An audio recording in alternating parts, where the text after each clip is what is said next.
Hi friends, welcome to my channel Lakshmi Lavanya creations.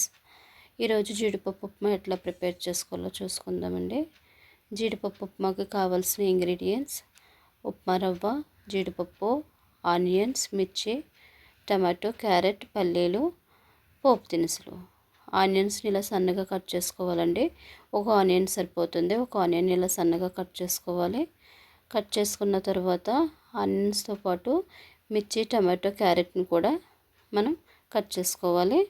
Cut చేసుకున్న తర్వాత gas మీద ఒక ప్యాన్ పెట్టి అందులో కొద్దిగా గీ యాడ్ చేసి మనం జీడిపప్పుని వేయించుకుందామండి. జీడిపప్పు వేసిన తర్వాత వీటన్నిటిని వేయించుకుందాము. జీడిపప్పు గోల్డెన్ కలర్ వచ్చే వరకు వేయించుకోవాలండి. లో ఫ్లేమ్లోనే గోల్డెన్ కలర్ వచ్చింది. వీటన్నిటిని తీసి ఒక బౌల్లో వేసుకుందామండి. ఈ గీలో కొంచెం ఆయిల్ యాడ్ చేసి పోపు దినుసులు, పల్లీలను కలిపి వేయించుకుందామండి లో ఫ్లేమ్లోనే. వీటిని వేసిన తర్వాత వీటన్నిటిని మళ్ళీ ఒకసారి మనం తిప్పుకుందాము. వీటిలో కొద్దిగా కరివేపాకు వేసుకుందామండి. వేసుకున్న తర్వాత ఒకసారి వీళ్ళ మిక్స్ చేద్దాము.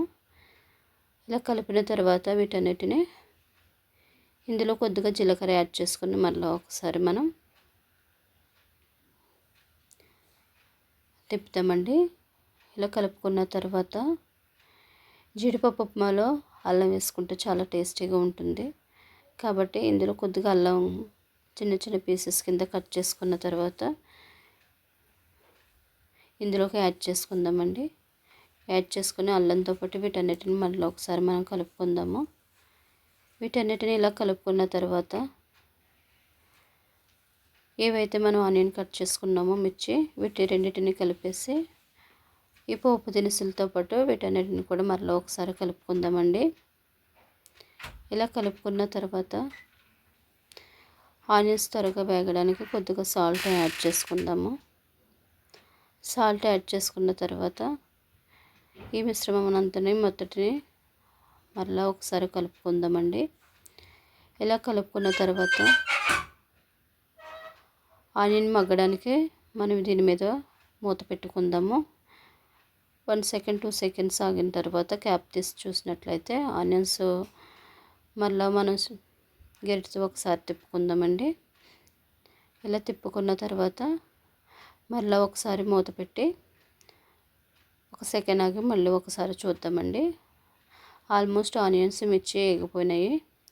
వీటన్నిటిలో క్యారెట్ ముక్కలను మనం యాడ్ చేసుకుందామండి.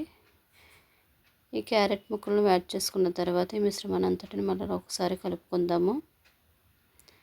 ఇలా కలుపుకున్న తర్వాత మళ్ళీ ఒకసారి వీటి మీద క్యాప్ పెడతామండి. మూత పెట్టి తీసి చూసినట్లయితే క్యారెట్ ముక్కలు వేగడానికి కొంచెం టైం పడుతుంది కాబట్టి మనం ఇలా తిప్పి చూస్తామండి. ఒకసారి మళ్ళీ ఈ మిశ్రమాన్ని అంతటిని ఒకసారి కలుపుకుందాము.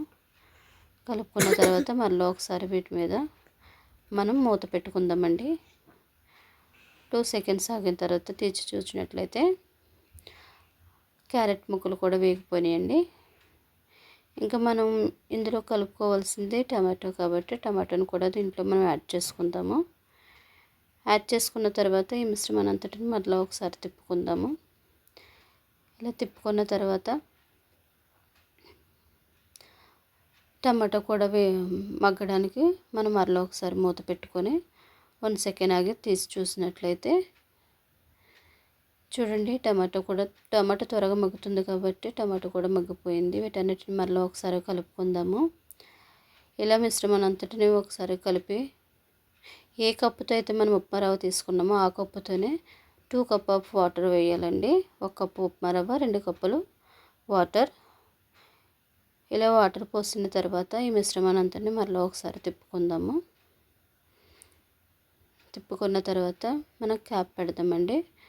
పెట్టి 2 సెకండ్స్ ఆగిన తర్వాత ఇలా వాటర్ అంతా బాయిల్ అవ్వాలండి. బాయిల్ అయిన తర్వాత మూత తీసి చూసినట్లయితే చూడండి, వాటర్ అంతా బాయిల్ అయిపోయింది. ఈ ఉప్మా వాటర్లోకి మనం ఉప్మా రవ్వని యాడ్ చేద్దామండి. చూడండి, ఉప్మా రవ్వని ఫాస్ట్గా ఒకసారి వేసేయకూడదు. ఒక హ్యాండ్తో తిప్పుతూ మరో హ్యాండ్తో ఆ ఉప్మా రవ్వని స్లోగా పోస్తూ ఫాస్ట్గా తిప్పాలండి. ఎందుకంటే ఉప్మా రవ్వ గడ్డలు కట్టేస్తుంది. మనం తినేటప్పుడు చాలా ఇబ్బందికరంగా ఉంటుంది కాబట్టి మనం చాలా ఫాస్ట్గా కలుపుతూ స్లోగా ఉప్మా రవ్వ పోయాలండి. ఇలా పోసిన తర్వాత చూడండి ఆల్మోస్ట్ దగ్గరకు వచ్చేసింది. ఇలా సరిపోయిందండి. ఏవైతే మనం జీడిపప్పు వేయించుకున్నామో వాటన్నిటిని పైన ఒకసారి వేసి ఈ ఉప్మా రవ్వలోకి మిక్స్ చేద్దామండి. కలుపుకున్న తర్వాత ఆల్మోస్ట్ ఉప్మా రవ్వ తయారైపోయిందండి. ఇలాగ పలుచగా ఉన్నప్పుడు మనం గ్యాస్ ఆఫ్ చేసేసుకోవాలి. తర్వాత మిగిలిన జీడిపప్పుని మనం డెకరేట్ కింద చేసుకోవచ్చు. వేసుకుందామండి. చూడండి జీడిపప్పు ఉప్మా ఎట్లా ఉందో చూడటానికి చాలా అందంగా ఉంది. లైక్ చేయండి, షేర్ చేయండి, సబ్స్క్రైబ్ చేయండి.